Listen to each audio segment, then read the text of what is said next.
día de hoy estamos con José Ángel Leiva para platicar de su libro Anacrónicas. Y bueno, primero quiero agradecerle a José Ángel el tiempo que destina para platicar con nosotros de su libro y como siempre al Fondo de Cultura Económica por la oportunidad que siempre nos da de platicar con diferentes autores. Y bueno, muchas gracias por aceptar la invitación y bueno, José Ángel Leiva nació en Durango en 1958, poeta, narrador, ensayista, editor y promotor cultural.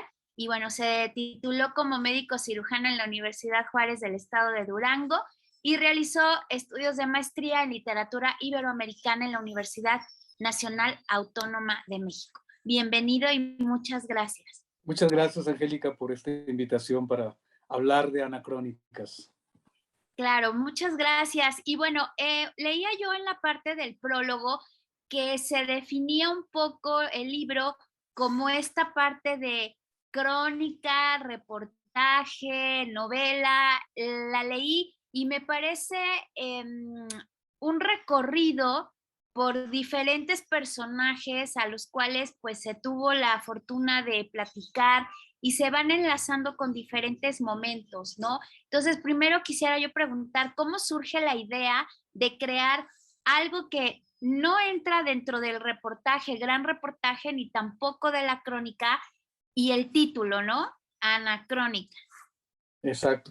Bueno, digamos, o hagamos de cuenta que es como un libro por entregas. Es un libro que se va haciendo según va dictando la necesidad, las circunstancias, la propia vida, y de pronto tenemos un periodo de la historia que narrar.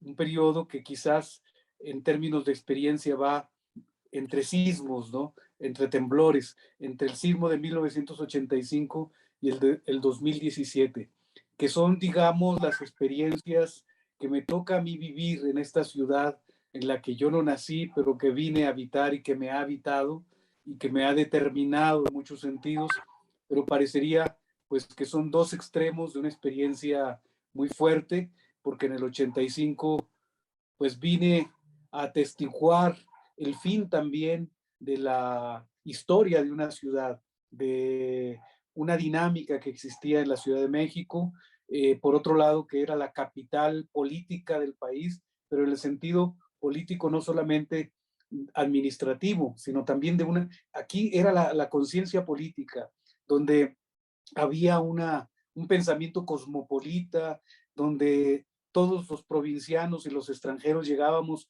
y éramos iguales, todos éramos extranjeros, ¿no? Pero esa extranjería no nos excluía, nos incluía en la forma de vivir esta ciudad, que a mí me fascinó, que me sedujo, que al principio me estrujó, sobre todo pues un provinciano que viene de una ciudad tan pequeña como Durango y más en esa época, a un acontecimiento que vuelve a repetirse en el 2017, paradójicamente en el día que se conmemoraba este acontecimiento, viene la naturaleza y nos convulsiona, ¿no? Entonces, de alguna manera, es un libro que está ceñido, digamos, a estas dos fechas y a un periodo de la historia que sentimos muy cerca, evidentemente, porque los acontecimientos parecen remotos, pero están muy cerca, ¿no? De cuando empezamos a escribir en las primeras computadoras, por ahí en los años 80, a hoy en día en que atravesamos esta historia de las pandemias, de cómo se distribuyen con una rapidez extraordinaria, de cómo hemos roto fronteras. Así también yo creo que la narrativa ha roto fronteras y nos coloca frente a un tipo de lectura también diferente. Sí, claro. Lo que pasa es que yo creo que en el libro se hace este recorrido, pero no solo en esta ciudad, que a partir del 19 de septiembre de 1985, creo que hubo una ruptura en cuestión del sistema político, la gente salió a las calles, digo, yo tenía 15 años cuando fue el temblor y me tocó en la Roma, y en el 2017 me tocó en el mismo lugar, nada más que en la diferente planta, pero el sentimiento es totalmente diferente, ¿no? Creo que se volvió una sociedad un poco más activa, un poco más cuestionar esta parte de la parálisis del Estado y bueno, salen y toman las calles y se hace una parte de activismo, pero este libro nos va llevando también a ciertos personajes que nos llevan un poco más atrás y de repente empezamos a conocer la historia de Silvestre Revueltas, este gran músico que, bueno, sufría de alcoholismo, pero uno a veces entiende que la genialidad a veces te lleva al extremo a convivir con estos demonios y estos ángeles que te llevan a hacer creaciones tan grandes como las de Silvestre Revueltas y nos va planteando también pues esta parte del pasado, ¿no? Ir hacia atrás, hablar de Diego Rivera, de personajes que convivieron con Trotsky. Entonces creo que esta parte que nos lleva hacia una historia muy anterior también nos refleja lo que en el 85 perdimos o evolucionamos con respecto al pasado, porque el hecho de que se hayan caído tantos edificios, por ejemplo, el Hotel Regis, ¿no? Emblemático, donde la crema innata de en los 40, en los 30 convivía, pues nos lleva también a hacer una revisión, me parece, esta parte de los cuentos, narraciones, crónicas, un poco a la revisión del pasado y también hacer una retrospectiva de hasta dónde hemos evolucionado, qué hemos perdido y qué hemos ganado hasta llegar a este momento del 2017 con el 7 de septiembre y después el 19, ¿no? Así es. Bueno, lo has dicho muy bien. En efecto, eso es lo que ocurrió. El sismo yo creo que no solamente derrumbó edificios, derrumbó un régimen, porque a partir de esto, de la manifestación popular, donde una sociedad se vuelca en la solidaridad, en la reconstrucción, y queda, o sea, se caen los muros. En el 89 se cae el muro de Berlín. En el 93 esta caída del muro de Berlín se refleja en Cuba, ¿no? Y de pronto los personajes pequeños, los personajes que están allí, nos narran su propia visión de la historia y dicen, pues se fueron los barcos rusos, ya no nos están apoyando, nos quedamos solos, pero nos quedamos solos y bueno, y Fidel continuaba ahí al frente, ¿no? La visión de un personaje como Vladi también es de enojo, de decir, ¿qué está pasando en México, no? Él llega a finales de los años 40, a principios de los años 50, y llega y se encuentra con un México distinto, con un México efervescente, y después dice, ¿qué está pasando en México, no? Este es un país de locos, dice, ¿no? Pero un país de locos tiene otra configuración, ¿qué está pasando? Y en efecto, yo creo que lo que hemos vivido ha sido una locura, ha sido un vértigo sangriento, además, por otro lado, que creo que está presente allí en este juego de reflejos de Colombia con México, de México con Colombia, donde la tragedia parecen vasos comunicantes, ¿no? Van de un lado a otro, y no hemos acabado de salir, no hemos concluido. Y todas estas historias creo que narran estos acontecimientos, pero lo hacen desde una perspectiva anímicamente optimista, no es algo en el que nos vamos a dar golpes de pecho y nos vamos a golpear la cabeza contra las piedras. Yo creo que hay optimismo en todo ello y hay humor en muchas de estas historias, ¿no? Claro, lo que hablaba ahorita, retomo el personaje de Cero, me hizo mucho lo que decía, porque en otro libro que platicamos la semana pasada hablábamos de las izquierdas y de repente por ahí uno de los personajes dice, es que no existe la izquierda, ¿no? Y hace una visión y retrata a Fidel Castro como un hombre que nació con el poder, dice ahí, y morirá con el poder, y luego resume con, Fidel no luchó por una revolución ni por derribar a un tirano.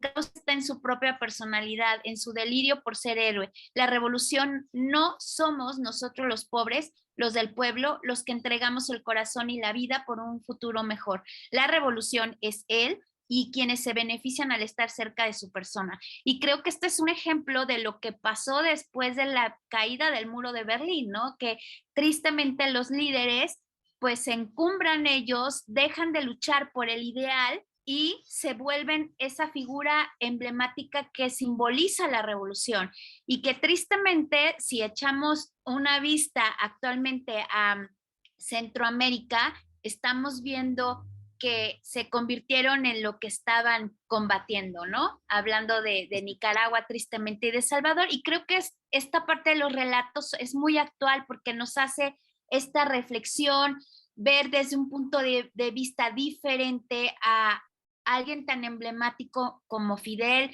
la parte de la izquierda, y también nos conecta con hechos que están pasando tristemente ahora, ¿no? Así es. Sí, y yo creo que incluso la mayoría de los personajes que aparecen aquí desde la perspectiva literaria, pero también desde la perspectiva de una lucha social, son personajes que encarnan un sentido de justicia, pero también de congruencia entre lo que son y lo que deben ser. Ahí entre el ser y el deber ser, creo que hay una congruencia. A mí pues la mayoría, no me refiero a que el hecho de que un escritor tenga que ser un revolucionario, tenga que tomar las armas o tenga que ser un político. Me refiero a la congruencia también con sus oficios y sus pasiones, ¿no? Creo que todos de alguna manera tenemos que responder ante esto. Si yo opté por la literatura, tengo que ser congruente y tengo que ser consecuente, que ese es mi papel y que esa es mi responsabilidad. Y tengo que ser congruente hasta las últimas consecuencias, más allá de juicios ideológicos. La literatura tiene que ser consecuente y muchas veces, pues el contar algo no beneficia quizás a una parte del corazón. A lo mejor mi corazón está en la izquierda o en la derecha, pero lo que estoy contando es lo que es. Y creo que Anacrónicas intenta de alguna manera esa honestidad narrativa. Bueno, creo que intenta cumplir con eso, pero también de conformar un espacio recreativo para el lector, ¿no? Que lo disfrute desde el punto de vista del lenguaje también.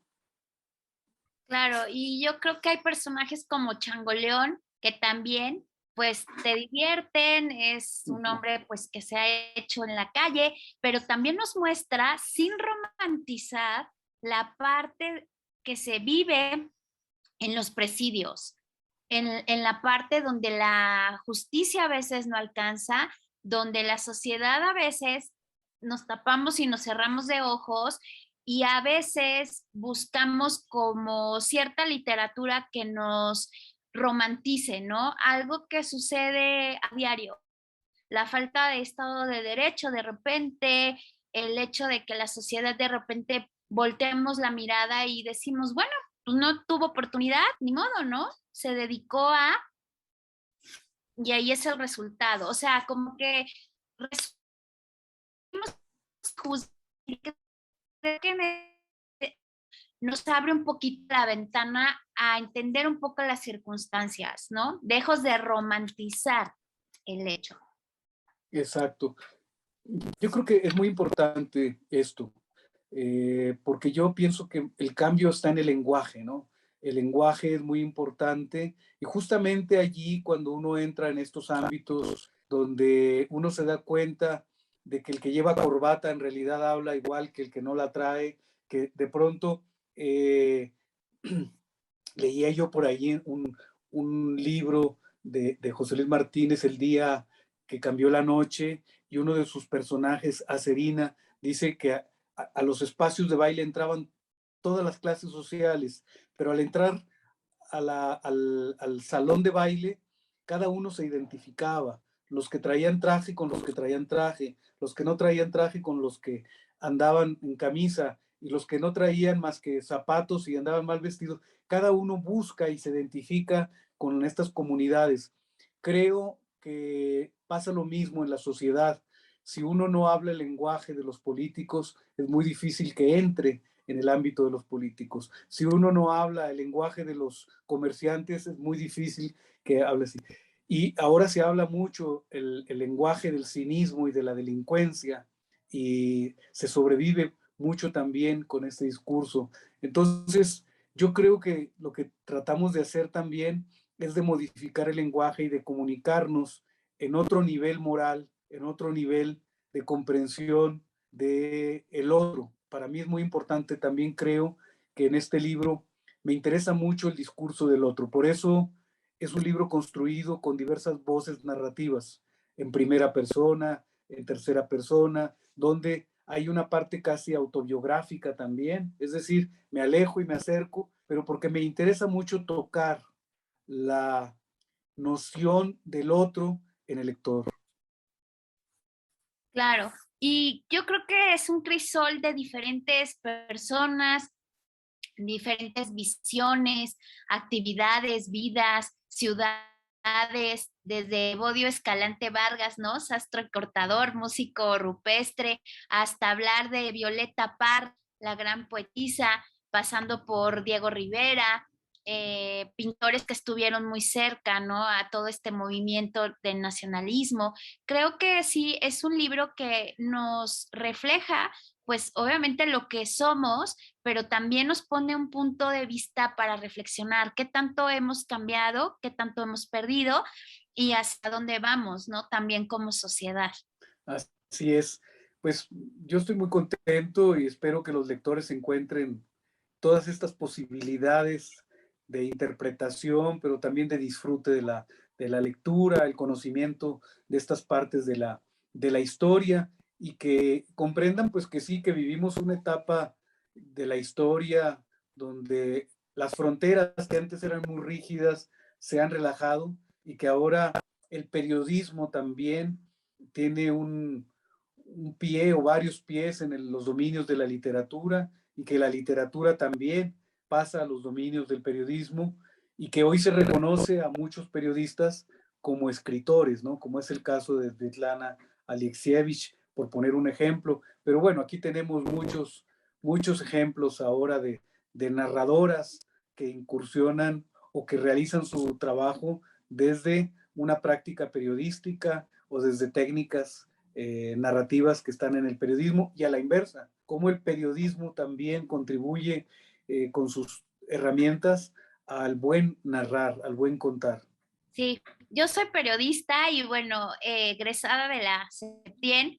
Y sí, la parte del periodismo, pues empezamos desde la parte de la observación, ¿no? Determinar y localizar el hecho y a partir de ahí montar una historia real y a veces hasta ficticia para dar a entender el contexto bajo el cual nos estamos moviendo. Y bueno, pues sí, muchos colegas se han migrado del oficio a la parte de la literatura.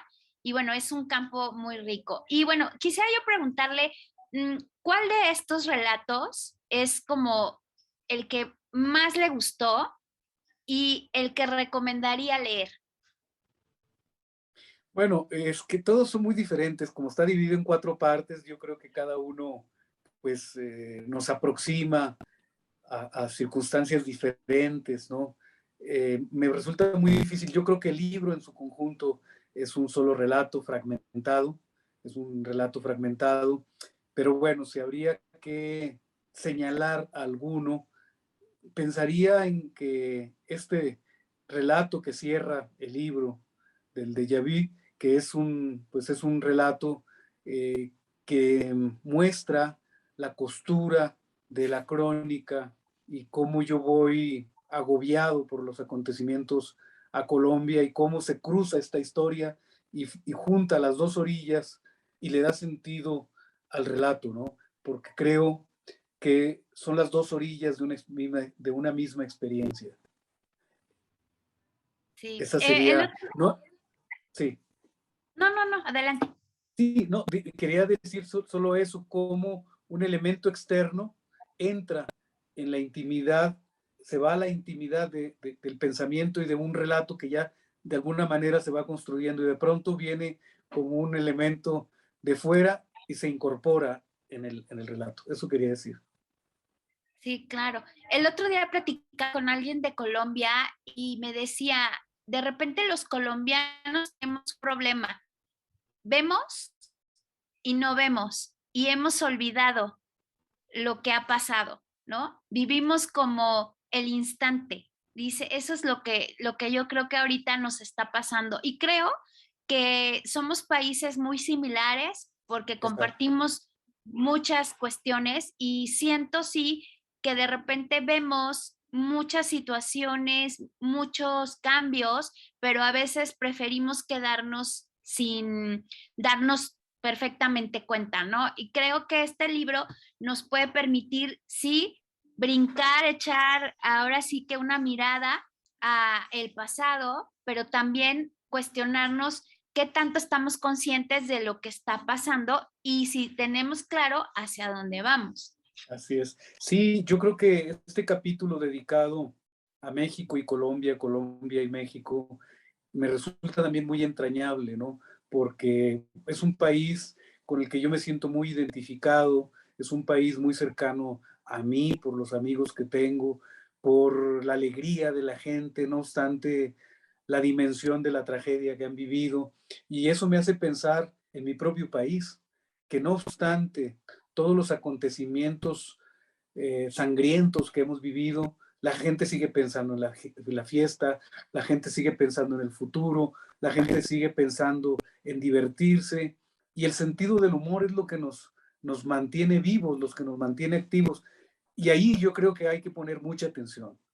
No perder el sentido del humor, no perder ni permitir que nos quiten esa capacidad de reírnos, de burlarnos, de caricaturizarnos a nosotros mismos sin dejar de reconocernos con dignidad y con mucho orgullo de lo que somos, ¿no? Claro. Y bueno, pues ya estamos llegando al final de la charla y quiero agradecerle a José Ángel Leiva realmente el tiempo que ha destinado para platicar con nosotros en Atando Libros. Y recuerden que el libro Anacrónicas está editado por el Fondo de Cultura Económica. José Ángel, ¿algo más que quiera añadir? Y muchísimas gracias. No, pues a invitarlos a que el viernes estén ahí en las redes sociales o si pueden ir también será presencial la presentación del libro a las 18 horas este viernes 26 en la librería Octavio Paz del Fondo de Cultura Económica. Me van a acompañar Herman Bellinghausen y Verónica Ortiz Laurens, que son garantía de, bueno, aparte de que son escritores y periodistas muy reconocidos, pues son garantía de que pasarán una buena hora, una buena presentación y lo podrán ver también por las redes sociales del fondo, ¿no? El YouTube y Facebook. Bueno, pues sí, recuerden que el viernes a las 18 horas será la presentación de Anacrónicas de José Ángel Leiva y muchísimas gracias por estar con nosotros y darnos esta charla. Gracias, Angélica, por este espacio y por tus preguntas muy, muy atinadas e inteligentes. Le agradezco mucho y bueno, amigos, como siempre, le agradezco al Fondo de Cultura Económica el que nos brinde el espacio y el tiempo para platicar de libros. Así que nos vemos en la próxima y muchas gracias. Gracias siempre.